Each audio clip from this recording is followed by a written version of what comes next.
Hello, world. And we are locked in on a beautiful Tuesday. It is. The weather is nice. We are in Daytona Beach, Florida. It's sunny out, but it's still cool and brisk. Life's good, Cuzzo. How are you doing, buddy? It is great. It is brisk. I had sweatpants on this morning, and then I changed it to shorts because I knew it was getting hotter. So being able to adapt is what we do, right? It is. It's so funny you said that. Yesterday I went to SeaWorld for work. I had long pants on and a long, nice polo. And then by around 12:30, 1 o'clock, I was sweating my tail off. So, but we do adapt. We do overcome. And we get locked in. We do. So myself, Max Van Auken, if you're a first-time listener, Dave the Wave over there, looking good. That's me. And, guys, this podcast is available on all podcast platforms. That's iHeartRadio, Spotify, Stitcher Radio, Apple Podcast. All you have to do is hit download and subscribe to the podcast. You get all the episodes, rate us 5 stars or whatever you feel we deserve, which will be 5 stars. But before we begin this amazing episode, we have a new sponsor. We do. We do have a new family member to the Locked In podcast, Max. All right, let's tell them about it. Magna Loops. Magna Loops. Let them, just like bake on it. All right, guys, check them out. It's at magnaloops.com, MAGNA Loops, LOOPS.com. Also, find them on Facebook. Follow them. It's a brand new item. And I know it's one of those things, we say it all the time in sports, simple is it's smart. It's just one of those items you're like, wow, I wish I had that in my house for a decade. It's adjustable. They're reusable and has a little magnetic strip at the end. So they just they help you with wires. We deal with podcast wires all the time. A fishing rod. It's stuff to hold your keys. It can be a keychain. And then the coolest thing, they have a video on Facebook about Cheetos. They literally can go in your Cheeto bag and reclose it because no one likes stale Cheetos. So definitely check them out, guys. MagnaLoops.com, Magna Loops on Facebook. It's easy. $12.95. You buy 2 of them, free shipping anywhere in America. Magna Loops, not only, he just mentioned it, stale Doritos are the worst, Dave. I can't stand stale Doritos. I just throw the whole bag out. 1 chip is what it takes for me to judge the bag. 1 judges the bunch. And Magna Loops makes sure that you don't have any stale Doritos. And like you said, it's simple and it's convenient. And it just makes sense. Magna Loops. All right, check them out. Great plug. All right, this podcast is about UFC 230. Okay, Dave, you got the giggles already today. UFC 230, we have Daniel Cormier versus Derek Lewis. I've said it, and we also have Jacare Souza on versus Chris Weidman because Luke Rockhold is out due to injury. I've said this before, Dave, and I don't know, I'm pretty sure you feel the same way. Daniel Cormier is the favorite going into this, and rightly so, but I almost feel like, first of all, don't take Derek Lewis lightly, especially in the heavyweight division. Any fight can end at any given second. They're heavyweights. Yeah, but I feel like this is a fight to build up the Daniel Cormier versus Brock Lesnar fight.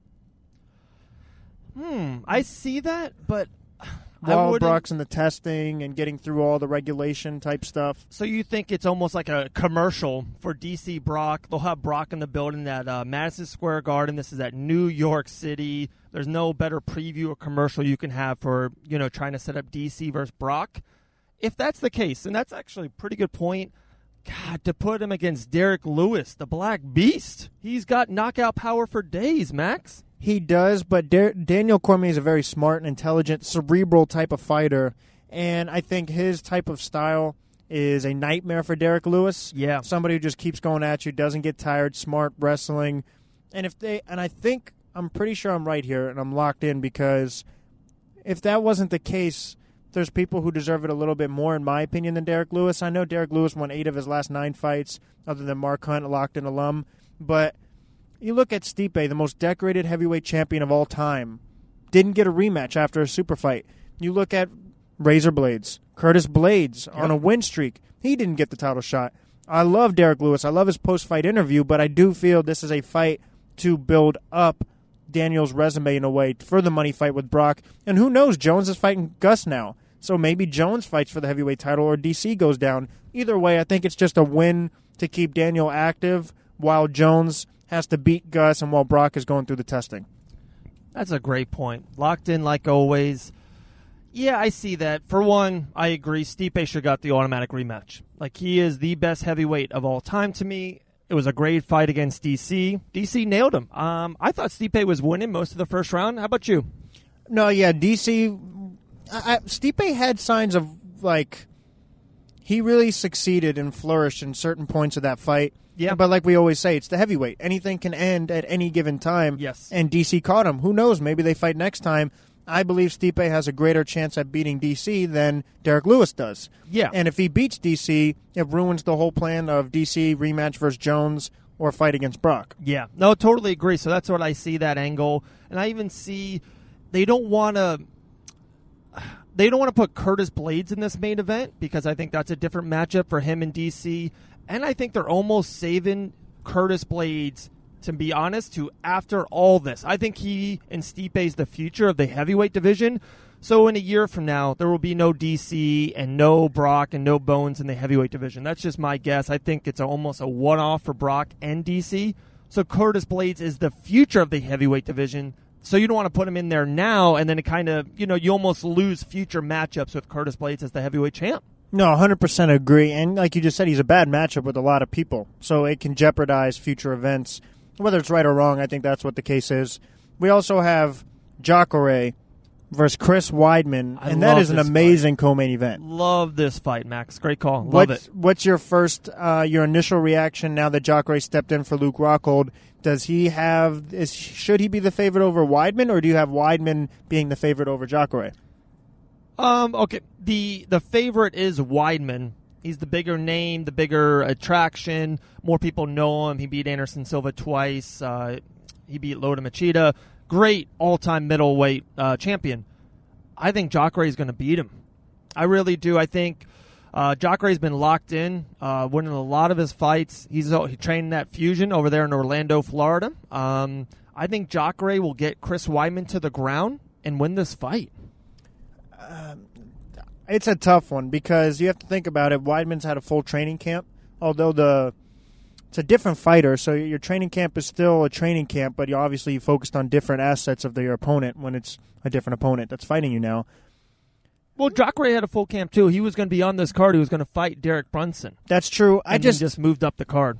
I think Jacare should be the slight favorite, actually. And okay. Now, you say take him down and get him on the ground. I think he would have the advantage on the ground, but taking Weidman down is no easy task. Weidman's a wrestler. Yeah, good point. So I think this is one of those, whoever wins is the number one contender, in my opinion. Gastelum. Yeah. Because Gastelum's fighting Whitaker. Yeah. So the winner of this would get a title shot. Yeah, I agree with that. And like you said, this would be huge for Fusion because Jacare's been in that title contention for so long now. If he can beat Weidman, he's right there. Yeah, he would probably get the title shot, and I would love to see him versus Robert Whitaker. Yeah, that would be a really interesting fight because Jacare is a nightmare matchup for pretty much anybody in that division. He's experienced, great on the ground, good hands, great on the feet. He really is. Yep. And real quick, Max, let me go to one more fight before we got a couple guests calling in. We got our man Jose Torres calling in. Derek Brunson, who was going to fight Jacare, he's fighting my man Israel. His last name is like, it's like Giannis, so no one uses his last name. It's his nickname, Style Bender. He's 14-0, one of the best middleweights in the world, super young. I think Style Bender is the next up-and-comer superstar in the UFC middleweight division. Wow, that's a good call. He could be undefeated. Here's a quick little caveat here. It's so funny when I look at boxing, and I know people either love MMA or they love boxing. There's very few. I like the diehard combat sports fans can enjoy both, but it seems like there's almost a dividing line between the two. Yeah, good call. You always see these undefeated fighters in boxing, and people say, well, it's more political, it's more of a business. I get that. But when you see an undefeated fighter in the MMA world, it's an eye-opener. Like Khabib going 28-0 now is just incredible. But when you see these players or these fighters up and coming and they're undefeated, it really makes you realize how talented this fighter is. Yeah. Like 14-0 in the UFC is different than 14-0 in boxing. Oh, 100%. Like, unbelievable point. The MMA, and we're going to island fights all the time. We were just at Combat Night, Clash of the Titans 2 in Orlando, Florida. People don't understand the competition it is even to get to the UFC and to get to a Dana White Contender Series like our main man, Mike Beast Boy Davis. The competition is unbelievable in these. They're not minor leagues, they're professional leagues, but to get to the UFC, you have to beat the best and the best in your region, and then you'll go to the UFC at 7-0, 8-0, 9-0. Or, even you can win one, lose one, and have a close call. Maybe if they had a scoreboard, maybe people would get it better. But it's unbelievable to be 14-0, 25, 26 years old. This kid's a stud, Max.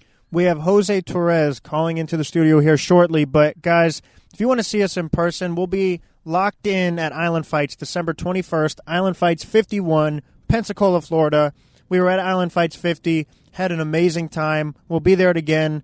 A couple fights have been announced, so it's not breaking news. I can say it. Greg Hardy's the main event. We also have our guy Michael Davis on the card, Max Mustaki possibly. So there's a lot of interesting fighters, like you said, up-and-comers. So if you guys want to see us in person, make sure you check us out there December 21st. And here we go, Jose Torres. Okay, we have Jose Torres joining us via Locked In Satellite Radio. How you doing, my man? I'm great, man. I can't complain. How about yourselves? Always doing good. Always another day getting locked in.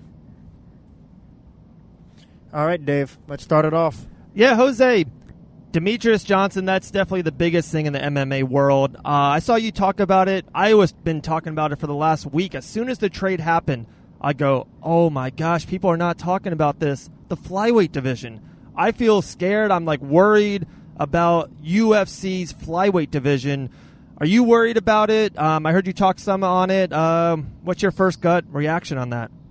Yeah, I'm definitely worried about it because, my initial reaction is, you heard the rumors of, DJ's the best in the world, but they still want to cut the division, even though you have the best champion in UFC's history at that division. He's just, such a dominant champion that he makes the weight class look boring. I mean, Anderson Silva did that, and there were rumors of him, eventually possibly bumping up to face John Jones just to finally, make it exciting. But when you have the best thing in the division there and people are threatening to take it out, and now he's gone, what do we have to offer?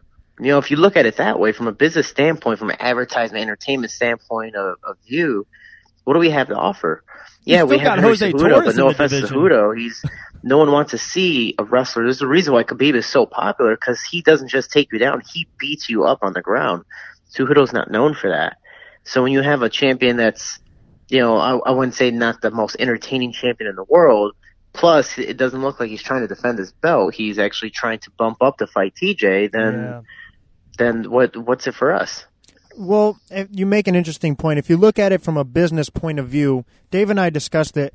Okay, so he's arguably he is the most decorated UFC champion ever, arguably the greatest of all time. Some would make that argument.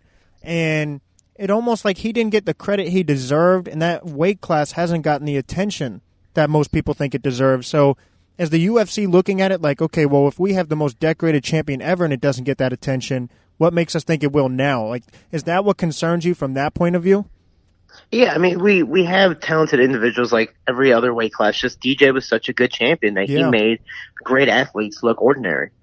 So, I mean, we have phenomenal people that can be stars. It just so happens that the guys that they've wanted to bump up, I think most notably is Sergio Pettis, always loses against the best. He lost to Formiga the last fight. He lost to the champion right now. So there goes the hype guy that they really wanted to bring up to the top, kind of like the Cody Garbrandt for 135, and so many more in the other weight classes. So what do we have to offer? We don't have anyone that has. You look at social media, all these followers. You don't have anyone that has a huge uproar like Conor McGregor at the flyweight division. So, and given again, we have talented guys. I'm not saying we should cut the division, but when it comes to that perspective of entertainment, the money, all that stuff, we're just not promoted as well as the other weight classes, and no one knows about us. I mean, you look at it as, and I'm going to make a video about this on my YouTube series, Inside Team Shorty, which I'm actually really excited about because I'm covering a lot of views. But very cool. It's the fact of we just don't have anyone that's marketable when it comes to the flyweight division. And I mean, you look at boxing, Lomachenko, Manny Pacquiao, all these small guys that are marketable and they're phenomenal, but for some reason the UFC doesn't invest in us whatsoever. I mean, how many main events has DJ been out of his 11 title fights? Not many. Even when he created history, he was a co-main event. Yeah, that's true. So with that amazing armbar he had that night as well. Yeah, no one even knew he was. I mean, most people, at least the average fans who usually aren't educated, didn't even know he was breaking a record. They're like, oh, wow, he's okay. That's cool. Good for him. Yeah. He's probably not fighting great guys. It's like, oh, that's not what we're saying. He's just that good. Yeah, no, very true. Jose, I got almost like a personal question with you about flyweights. And for one, would you rather try to gain 10 pounds and become a bantamweight and fight those TJ Dillashaw's and Henry Cejudos, especially if he moves up? Or would you rather be like, hey, if the flyweights move to Bellator, the flyweights move to, a PFL, if they do a really cool tournament, of course, ONE FC has DJ now. Is it, hey, I'm flyweight, that's who I am, and whoever, pays me the most, and, I can provide for my family? Or is it like a UFC or bust? Like, yeah, I'll try to move up 10 pounds. I want to stay here in the best organization in the world.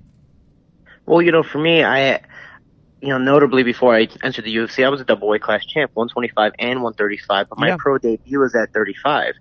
For me, I've had, struggles in college, and even still today when it comes to weight cuts. I mean, we look at my last two fights, 9-day notice, 26 pounds, 20-day notice, 28 pounds. I cut 54 pounds in 2 months, for these last two fights, given I'm not the biggest fan of weight cutting and, messes you up mentally. But for me, I weigh 155 naturally. So cutting down to 25 is a bit of a struggle. If I get a 2-month training camp, it's more than I'm able to do it, no problem. But 35, the only problem with me is, well, these guys are taller, they're longer. They're used to the stronger, bigger athletes. But you look at the perspective of Manny Pacquiao, 8-division world champ. You look at Frankie Edgar, a 55-pound champion when he was easily by far the smallest in the division, and he still dominated. So I don't see why most of us can't bump up to 35. I would love to go to 35. I would love to do the Donald Cerrone and go, hey, last minute fight, I'll take 35. Sure, why not? Let's just put on a show and entertaining fight for the fans. But it's the fact of I don't look at it for me point of view. I'm ready to take whatever challenge. It's the fact of how many guys do we have in the division? Maybe probably about 40. If they cut the 25-pound division, what are they going to do? Are they going to cut everyone? Are they going to keep everyone and bump them up 35? Or are they going to select a handful and go, hey, you're popular, you're a little bigger, you probably can hang. You look at one of my last opponents, Jared Brooks. He naturally weighs around 130. So some of these guys were actually even hoping for a strawweight division for men. So it's it doesn't leave the hopes for many people available there. Now let's take a look at what this actually was. So it's not necessarily just Demetrious Johnson leaving. This is the first trade in MMA history. And if you look at other sports, you have players get traded from franchise to franchise, players move from team to team, but never to just another organization. So it makes MMA unique in its own. But, okay, so Demetrious Johnson gets released, then he signs with ONE FC, and now we have Ben Askren now, got released from ONE FC, signing to the UFC. Is this something that you think we'll start to see more of in the sport? And if so, do you like that? I think it's awesome. I think it's great opportunity I think the biggest thing is great opportunity for promotions, but then it's awesome for champions like Ben Askren and Demetrious Johnson because they've accomplished everything there is to accomplish in that respective promotion. So for, everyone's like, oh, DJ's leaving, he lost the belt, he's moving over. It's like, yeah, you know why he's leaving, right? Because he created a record. No one's beaten him yet. And he might as well do the same thing somewhere else. Like, he's not trying to make money. He's going to make money regardless. He's a phenomenal athlete because of it. But it's the fact of he's just trying to break records and solidify that he is the best flyweight in the world. And that's what he's trying to do at ONE FC now. So, and that's the crazy thing in Asia. That market's booming. It's a bunch of small guys, which is phenomenal. And that was actually the very first market I looked at when I was making my pro debut. But it's the fact of, I mean, you look at it now. UFC hasn't even promoted that they've signed Ben Askren. ONE FC's already posted the video, but even Ben Askren's tweeted like, "Hey, no publicity, no." He's not even unblocked yet. yeah, he's still blocked from Dana White. He's like, oh, okay, cool. Who am I fighting? Am I just gonna be on the bench? Cool, thanks guys, appreciate it. Yep. Hey, Jose, that's a great point. We are talking to Jose Torres, 8-1, signed with UFC Flyweight, Titan FC, 2-weight class champion, a stud, Jose Torres. That's a great point, but I always say this. UFC the biggest dog in the company. There's a reason why. Maybe they have a big event this weekend, UFC 230 in MSG, New York City. Maybe they got Ben Askren up their sleeve. Maybe, he will challenge Khabib, maybe welterweight. There's so much they can do with him. I cannot wait. Maybe they're trying to see what happens with the Khabib suspension. So there's so much to talk about that. I do trust Dana. I trust the UFC. I definitely, they always got the biggest thing for their fighters. But Jose, you've been locked in. Who do you think, I would love your opinion on who do you think TJ Dillashaw fights next? Is it Cejudo stepping up, going to the next weight class? The rematch with Dominic Cruz? Maybe a Jimmy Rivera? Who do you think? I mean, I would love to see, TJ bump down. I really don't know what the talks are in. I mean, I was with him for pretty much a month. I was in Denver a little bit. But he was out, fishing and doing seminars and doing this. So he's enjoying life right now. I honestly don't know, but everyone's trying to go for him. He's the big dog. He's right now one of the best bantamweights in history, if not the best bantamweight in history. So everyone wants to take his head. Cejudo is a big 25er, and he's 100% saying, I want to bump up. I don't want TJ to bump down. I want to bump up and fight for the second belt. And that's kind of the era right now. Conor McGregor did it. DC. Now everyone's like, oh, I want to fight for this belt. I want to fight for that belt. I want to be a 2-belt champion. So I could see, Cejudo bumping up to fight TJ. It's just, will TJ accept it? I think, TJ should bump down. If not, defend his belt against, Marlon Moraes or Jimmy Rivera or Dominic Cruz again. I think that'd be an amazing fight to see him fight Dominic Cruz. Yeah, that's what I agree with. Jose, before we let you go, first of all, thank you so much for giving us your time. You have a new series, you said, a new blog series. Please promote that. We want to hear more about it. Yeah, man. So inside Team Shorty, the biggest thing is everyone sees everything on social media, this, that, but no one knows the behind the scenes, the truth and reality about MMA. I talk about the truth of MMA, talk about weight cuts, money, things that just go on, the mentality, the mentality of the sport, confidence, nervousness. Are you nervous before a fight? How does confidence affect the sport? Is it like a placebo effect? So, I really try to break down from every single point of view, and then also my perspective. It's kind of like a Big Brother video. Hey, man, I've done this. It didn't really work out well for me. Maybe you should do this. And I'm hoping it helps a lot of amateurs and even pros, coming up. But right now, my next video is going to be on this DJ Ben Askren trade, and to talk about all the pros and cons and the possibilities. Again, all opinion based, but the possibilities of what might happen to the flyweight division. Wow, I love that, and I agree with you. I love the behind the scenes. Everyone hears the Locked In podcast, the best damn MMA podcast in the business, but they don't see what we do behind the scenes to make it so good. So that's a great idea, Jose. Nothing but the best luck to you. I can't wait to see you back in the octagon, hopefully sooner than later. Yeah, and that's actually one of the things I'm going to talk about. I haven't got a fight yet, and I haven't fought since August. Given I fought twice in 2 months, and I get it. But I've been talking to plenty of flyweights, and a lot of them have been struggling to find a fight. Why is that? I honestly don't know. Maybe everyone's booked. Maybe everything's been, accompanied already. But I don't see any flyweights, fighting right now in 2019. Well, thank you so much, Jose Torres, joining us. Hope you have a great day, my man. You're always welcome to get locked in anytime you want, and best of luck to you in your future. For sure, man. Can't wait till next time. You guys have a great day. You too, bud. Thank you. Bye-bye. Jose Torres, you got to love him. Yeah. He needs to fight in the UFC. I would love him if he moved up to bantamweight. I would. I think he's an octagon performer.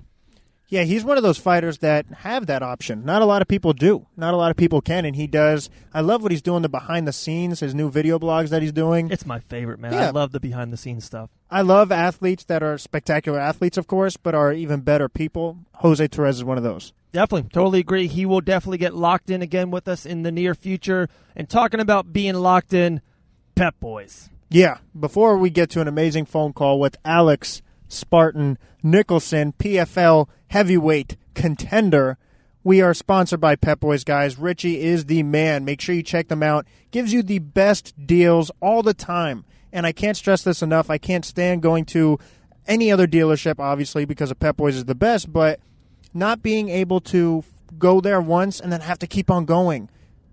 He will make sure you never have a car issue again. Pep-Boys. Have I said anything good enough? You said it great. Pep-Boys Daytona Beach International. Stay locked in. Okay, we are joined by Alex, Spartan, Nicholson, PFL Heavyweight Contender. How are you doing, my man? I'm doing well. How are you guys doing this morning? Well, we're doing better. We're speaking to you now. You're my favorite person. Hey, I like you guys as well, man. Absolutely, man. All right, Alex, you had some great performances for the PFL. We just saw Bellator just had a great heavyweight Grand Prix.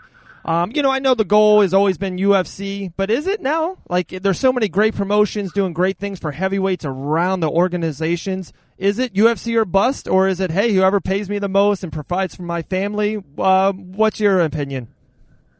I'm just trying to get this money, man. I don't care anymore about UFC or anybody in the world thinks I'm the greatest fighter or not. I just care about getting my bills paid, taking care of Orton and Hannah, myself, and everybody I care about, man.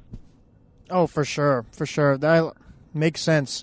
Now, we have a big heavyweight fight coming up. Now, it's different. I say this all the time when we talk to fighters. When we look at fights, it's different from when you're looking at fights. We have a couple fights coming up. We have Island fights. We have Greg Hardy competing. What are your thoughts on that? And then we also have the UFC, Daniel Cormier versus Derek Lewis. How do you feel watching them compete? From a technical aspect, DC should be able to secure the takedown and wear him out and be smart, but big 265-pound punch can take any man on this earth out, especially if you see coming. And same goes for Dakota and Greg Hardy. They're both very big, very athletic guys. I think Daniel Cormier is going to try to just get in close and hold the Black Beast down and wait till he's tired and play it smart. He's a smart guy. But Dakota and Greg, I see them going out there and swinging on each other. It'll be exciting, bloody war, man. Now, when you look at these fights, Alex, honestly, because nobody's listening right now, you can just say however you feel. Do you say, oh, I could beat that guy? Or do you just sit back and enjoy it? There's always that thought, like, what if we got into it? I see myself being victorious in every situation. So, that's always my mind. They have to prove me otherwise. Daniel Cormier would obviously be the toughest fight out of all those. I would fight Greg Hardy and Dakota at the same time. Hell yeah. But I don't mean that disrespectfully. I just mean that in a, technical, I'm a bad motherfucker aspect. But, Daniel Cormier's proved himself, so you can't really sit back and say, you gotta go out there and prove it. So did Derek Lewis. But, I'm not trying to talk above those guys and say I just take them out easily, but I would think that the world would like to see me fight them both at the same time. And, team wanted to give me like $5,000, I'd come out there and give it a try. Oh, that's selling pay-per-views for sure. Definitely Dana White will sell that. So we talked about Derek Lewis, we talked about DC, but also the co-main event, UFC 230. Chris Weidman versus your main man, Jacare Souza, over there in Orlando at Fusion. How do you think that fight's going to go? How do you think Jacare moved up the card? He was going to fight Derek Brunson. We're pumped. We're excited for Jacare. Yeah, man. Jacare, I don't see him losing. He's tough. He's a better striker than Weidman. And if it hits the mat, he's the Michael Jordan of jiu-jitsu. I don't see him faltering or making any mistakes. I think he's the best version of himself. Mentally and physically, he's healed up now, so should be very, very dangerous. Jacare Souza that you guys see, and I see him walking away with his hand raised. I believe if he beats Weidman, he's next in line, right? He should deserve the title shot. Yeah, man, I don't see why not. Yoel's fighting that other monster, Bachoro or Borchina, and I think the winner of that should get, they should fight each other, and then the winner fights Whitaker when he's healed up. Okay, I saw you dunking outside on your hoop on Instagram. I was pretty impressed. It made me want to reach out to you and play basketball with you. I'm not sure if you're ready for that yet, though, Alex, but let's just talk about it. So you just said Jacare is the Michael Jordan of jiu-jitsu. What is Alex Nicholson of the heavyweight division? He's the Alex Nicholson. I go out there and I fight to entertain, and I usually see myself being victorious, but I definitely know that I put myself out there a little bit more than I should. I don't think there's many fighters like me. I mean, I don't just try to win. I try to win devastatingly and excitingly as fast as possible. And everyone claims that they do that, but they go out there with this fear. And maybe I should have it. Maybe I should have a little fear. Maybe it would make me a little bit smarter of a fighter, but it would definitely take away some of that excitement. And I think I'm just coming into my own. And I need to have both of those, the explosive craziness and the reserve to be a little bit more laid back. So, I'm thinking from 30 to 40, I'm going to go undefeated and then try to retire with a couple million. It's a game plan. It always sounds good, but I got another year and a half to mess around a little bit, I guess, and experiment. But going for that million next year, and if anything else arises in the meantime, that's a financial opportunity. I'm going to step up, but you won't see Alex around the regional circuit fighting for challenge chains anymore, man. I mean, I paid my dues, and I think I owe it to my body and myself just to take the time to just become the best me I can be in the cage, out of the cage. And I think that's really what matters. I mean, just to be content and believe in yourself. And I'm getting to the point where I feel pretty unstoppable.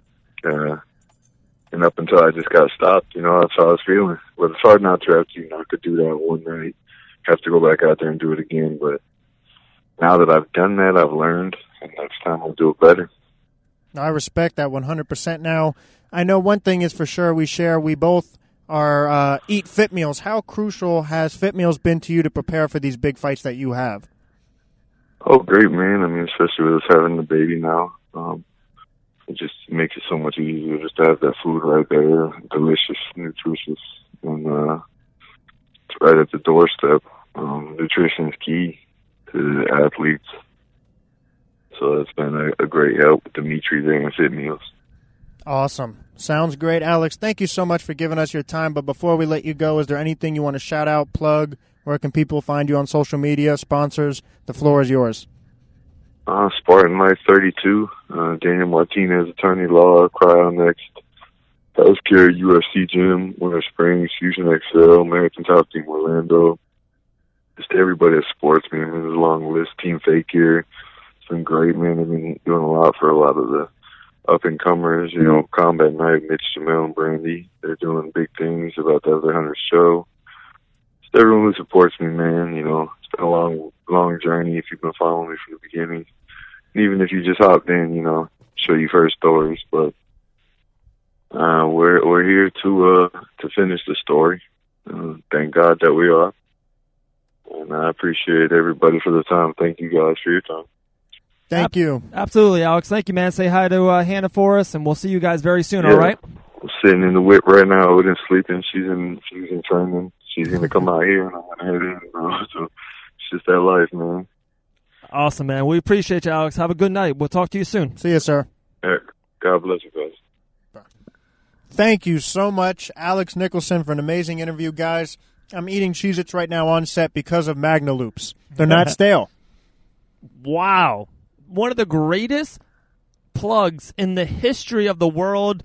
I'm not joking either. We're charging them triple. We just made us money, Max. Thank you so much. I have 3 bags of Cheez-Its right in front of me, all with Magna Loops, and none of them will go stale. So I could literally say, this bag looks a little more appealing. I'm going to have some here, have a little there, and they all still taste fresh. That's awesome. It's so great. It's just magnetloops.com. You can just find them anywhere. If you live in Chicago, Illinois, you live in Miami, you live in Nebraska, order them. magnaloops.com. I think Cheez-Its may have taken the spot over Doritos, by the way. I'm not too sure. But anyway, guys, we just had an amazing episode so far. 2 incredible guests, Max. Yeah, Jose 2. Torres, Alex Nicholson. We literally talked about everything right now topical in the MMA world. But it's around that time now where we start to get locked in. Yes, sir. I'm ready if you are. All right. Is the floor yours? I'm going to pass it to you. I'll take it, and I'll dunk like Alex Nicholson did on that 10-foot hoop. I love it. Take it away. Okay. My 100% locked in. That's right. I said 100%. Not only is it locked in, it's 100%. Daniel Cormier defeats Derek Lewis. Anything can happen. Excuse me. Derek Lewis may hit him.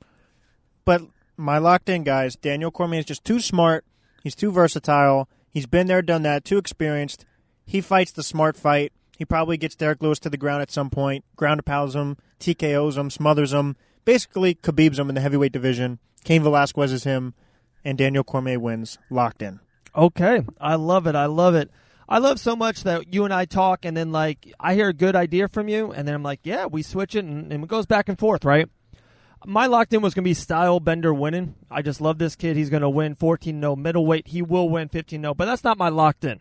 I'm going more hypothetical, more fun. I already know it. UFC, MSG, New York City. This is a commercial. We're going to see something big, like Brock Lesnar being there live and them announcing Brock versus DC. I think it's true, by the way. I think he will be there. It's like confirmed. We're going to see John Jones back maybe in the UFC environment, see him in the Garden. Maybe we'll see him and DC talk trash. Maybe him and Gus will be there live. We're going to see Jacare win, and then Robert Whittaker being there and seeing them set something up. This is a commercial. Maybe a Conor McGregor news will break. Something big will happen. MSG this Saturday night, UFC 230, only on pay-per-view. And, guys, I'm just saying it right now. If Brock does get in the ring again and somehow gets his hand on Daniel Cormier, that's not by accident. It happened once, so if it happens again, it's perfect. That's staged. And not like the UFC is a staged sport, but we all know, like you said, it would be a commercial for the super fight. In a good way. I'd be excited to watch Brock lose. Brock Lesnar has never done anything in life stage. This is where we end the podcast, ladies and gentlemen. 5 stars, locked in with 2 N's on all podcast platforms. Download and subscribe. Dave, any last words? Don't drink and drive. And like always, stay locked in.